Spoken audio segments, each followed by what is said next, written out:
ঘুমোবো আমি, ঘুমোবে তুমি, গল্প শোনাবে ঘুম পড়ি, হালকা আলো চোখ বন্ধ। চলো একটা গল্প শুনি। রাতের গল্প বাংলায়। আজকের গল্প মেঘের রানী। সে অনেকদিন আগের কথা। মেঘের রানী তখন ঘুমিয়েছিলেন। হঠাৎ রানীর নাকে সুরসুরি লাগলো, আর তাতেই রানীর ঘুম ছুটে গেল। অমন মজার ঘুম কে লুটে নিল রানীর চোখ থেকে? রানী রেগে গেলেন। ঘুম ভাঙতেই রানী ডাকলেন, আয়, কে আছিস আয়। কিন্তু কেউ এলো না, এমনকি কেউ সাড়াও দিল না। এত বড় সাহস! রানীর ডাকে কেউ সাড়া দিচ্ছে না। আশেপাশে তাকিয়ে রানী দেখলেন কেউ নেই। সবাই তখন ঘুমোচ্ছে। শীতকালে সব মেঘেরা ঘুমিয়ে আছে। রানীও তো ঘুমোচ্ছিলেন, কিন্তু তার ঘুম ভাঙালো কে? আবার সেই সুড়সুড়ি! রানীর নাকেই বা কে সুড়সুড়ি দিল? কে দেয় সে সুড়সুড়ি? কিন্তু সুড়সুড়ির কথা মনে পড়তেই রানীর মনে পড়ল সুবাসের কথা। কিসের যেন একটা সুবাস পেয়েছিলেন তিনি। রানী বুঝতে পারলেন না। তিনি আবার গর্জে উঠলেন, আয়, কে আছিস আয়। রানীর গর্জনে ঘুম ভেঙে গেল সব মেঘেদের। ছুটে এলো মেঘেদের সেনাপতি। বলল, রানীমা, হুকুম করুন। রানী বলল, ধরে নিয়ে আয় তাকে। অবাক হলো সেনাপতি। জানতে চাইল, কাকে ধরতে হবে রানীমা? রানীমা বললেন, বুঝতে পারছো না কাকে বলছি? সুরসুরি নাকে যে দিয়েছে তাকে। সুরসুরি আসায় তো আমার ঘুমটা ভেঙে গেল। সেনাপতি একটু নাক টেনে বললেন, সুরসুরি? রানীমা, সুরসুরি? রানী বলল, হ্যাঁ, সুরসুরি। সেনাপতি বলল, কই, আমাদের নাকে তো সুরসুরি লাগেনি। নাক টেনে দেখলো একবার সেনাপতি, কিন্তু বলল, না, আমাদের নাকে কোনো সুরসুরি বুঝতে পাচ্ছি না। রানী বলল, তবে কি আমার একারই লেগেছে? সত্যিই তোমরা পারছো না? বেশ কয়েকবার তখন সেনাপতি নাক টানতে থাকলো। হঠাৎ সে চিৎকার করে বলে উঠল, জি নারিমা, পাচ্ছি, এই যে নাকি সুরসুরি লাগছে।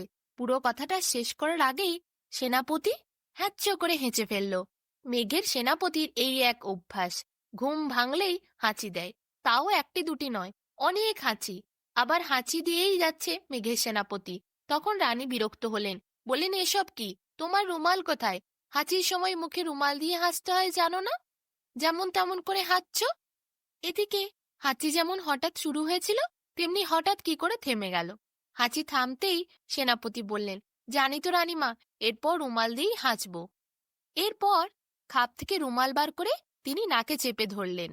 কিন্তু এ কি, রুমাল তো নয়, যেন এক তরবারি।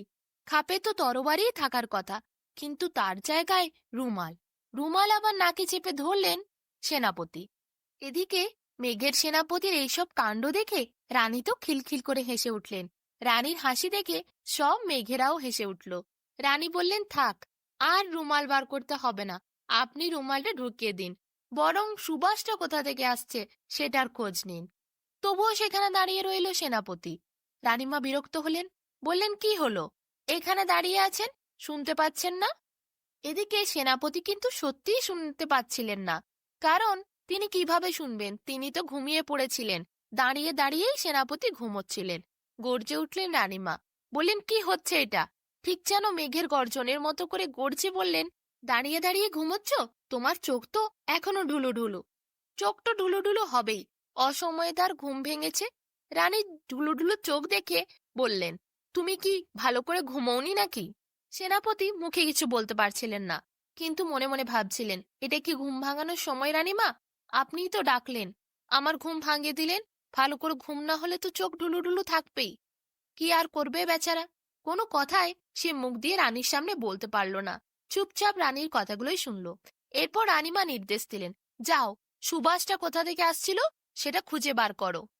এরপর ঢুলতে ঢুলতে মেঘের দেশের রাজপ্রাসাদের থেকে সেনাপতি বেরোলেন। তার সঙ্গে অনেক সঙ্গপাঙ্গরাও এলো। চারিদিকে গোটা মেঘের দেশে খোঁজা হচ্ছিল সুবাস কোথা থেকে আসছে। সেনাপতি সাঙ্গপাঙ্গদের নিয়ে অনেক খোঁজাখুঁজি করলেন। তারপর রাজপ্রাসাদে আবার ফিরে এলেন। সেনাপতিকে দেখেই জানতে চাইলেন রানীমা, সুবাসটাকে এনেছ? সেনাপতি বললেন, না রানীমা, অনেক খুঁজেছি, কোথাও পাইনি। তাহলে উপায়? জবাব নেই সেনাপতির মুখে। কি করবে? সে আবার ঘুমিয়ে পড়ল। মেঘের রানী আবার গর্জে উঠলেন। রেগে সেনাপতিকে ধমক দিলেন। ধমক শুনে সেনাপতি তাকিয়ে উঠল। সত্যি সে বারবার দাঁড়িয়ে দাঁড়িয়ে ঘুমিয়ে যাচ্ছে। না, এদের দিয়ে কোনো কাজ হবে না, রানীমা বললেন। এবার তিনি নিজেই যাবেন, চারিদিকে মেঘের দেশে খুঁজে বার করবেন সুবাস কোথা থেকে আসছে। মেঘের পালকি নিয়ে আসা হলো। রানীমা মেঘের পালকিতে চড়ে বসলেন। ডানা মিলে দিল মেঘের পালকি, ভাসতে লাগলো গোটা মেঘের মধ্যে সেই পালকিটা। সুবাসের খোঁজে বেরিয়ে পড়লেন মেঘের রানী নিজেই।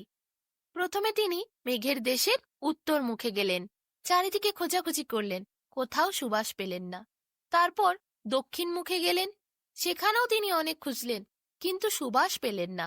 তারপর পূর্বে, তারপর পশ্চিমে, কোথাও সুবাস খুঁজে পাওয়া যাচ্ছে না।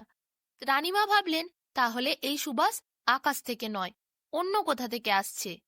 অনেকক্ষণ চারিদিকে খোঁজাখুঁজি করার পর রানী কি করলেন, একবার নাকটা ওপরের দিকে তুললেন।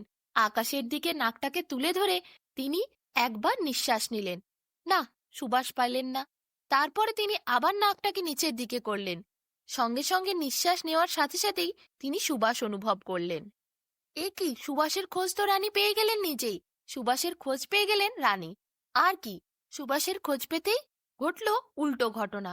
সুবাসটাই এবার টানতে লাগলো রানীকে। সেই সুবাসের টানে নামতে নামতে রানীকে অনেকখানি নিচে নামিয়ে নিয়ে চলে গেল পালকি। মেঘের দেশের থেকে নিচে নামতে নামতে পৃথিবীতে এসে পৌঁছে গেল সেই পালকি। মেঘের দেশের রানী পৃথিবীতে এসে পালকির থেকে নামলেন। সেইখানের থেকেই তিনি সুবাসটা পাচ্ছিলেন। সুবাসটাকে তিনি অনুভব করতে করতে এগিয়ে যাচ্ছিলেন। তিনি থামলেন একটা বাড়ির কাছে এসে। বাড়িটা দেখেই তিনি চিনতে পারলেন, এটা তো টুলুদের বাড়ি। সুবাসটা কি তবে টুলুদের বাড়ি থেকে আসছে? কিন্তু কিসের এই সুবাস? বাড়ির ভেতরে উঁকিঝুঁকি মেরে দেখতেই মেঘের রানী দেখতে পেলেন, আরে টুলুর ঠাকুমা, সে তো পিঠে বানাচ্ছে। শীতকালের নরম নরম গরম গরম পিঠা। টুলু সেই পিঠা হাতে নিয়ে খাচ্ছে, টুলুর ঠাকুমা সেই পিঠা বানিয়ে দিচ্ছে। তাহলে এই পিঠার থেকেই ছড়িয়ে পড়েছে এই সুবাস, যা মেঘের দেশে গিয়ে পৌঁছেছে। মেঘের গোটা রাজ্যে তিনি এই সুবাসের খোঁজ করেছিলেন, কিন্তু কোথাও পাননি। রানীর নাক পর্যন্ত এই সুবাস পৌঁছেছিল। সেই সুবাসের টানেই রানী আজ টুলুদের বাড়ির সামনে এসে দাঁড়িয়ে। রানী ভাবলেন, সেই মেঘের দেশ থেকে তিনি যখন পৃথিবীতে এসেছেন, তখন পিঠা তো খেতেই হবে, পিঠা না খেলে হবে না। রানী এরপর টুলুর বাড়ির ভেতর ঢুকে টুলুর ঠাকুমাকে বললেন, আমাকে কয়েকটা পিঠে দেবেন? টুলুর ঠাকুমা খুব ভালো মনের মানুষ ছিলেন। তিনি বললেন, অবশ্যই, অতিথি বাড়িতে এসেছে, পিঠে দেব না? মেঘের রানী খুব খুশি হলো, টুলুদের বাড়িতে প্রাণ ভরে পিঠে খেলো, আর কিছু পিঠে সে নিয়েও গেল। টুলুর ঠাকুমা তাকে অনেক পিঠে নিয়ে যাওয়ার জন্য দিল। মেঘের দেশে সে পিঠেগুলো নিয়ে গিয়ে যেন খেতে পারে। টুলুরা অনেক গরিব ছিল। মেঘের রানী অনেক পিঠে খেয়ে সন্তুষ্ট হয়ে টুলুদের অনেক মণিমাণিক্য উপহারে দিলেন। টুলুদেরও খুব ভালো হলো। উপহার পেয়ে টুলুর ঠাকুমা খুব খুশি হলো। মেঘের রানীকে আরো অনেক পিঠে বানিয়ে দিল। মেঘের রানী তো প্রাণ ভরে পিঠে খেলেন। সেনাপতির জন্য, মেঘের রাজ্যের সকলের জন্য পিঠে নিয়ে গেলেন। এরপর মেঘের পালকিতে চড়ে তিনি আবার রওনা দিলেন। টুলু আর টুলুর ঠাকুমা নিচে দাঁড়িয়ে রইল। দেখল মেঘের রানী মেঘের পালকি করে ধীরে ধীরে পিঠে নিয়ে উড়ে গেল। মেঘের রানী যেই মেঘের দেশে পৌঁছলেন, সকলকে তিনি পিঠে দিলেন। সবাই পিঠে খেয়ে খুব খুশি হলো। আর পিঠের সুবাসে গোটা মেঘের রাজ্যটা তখন মম করছিল।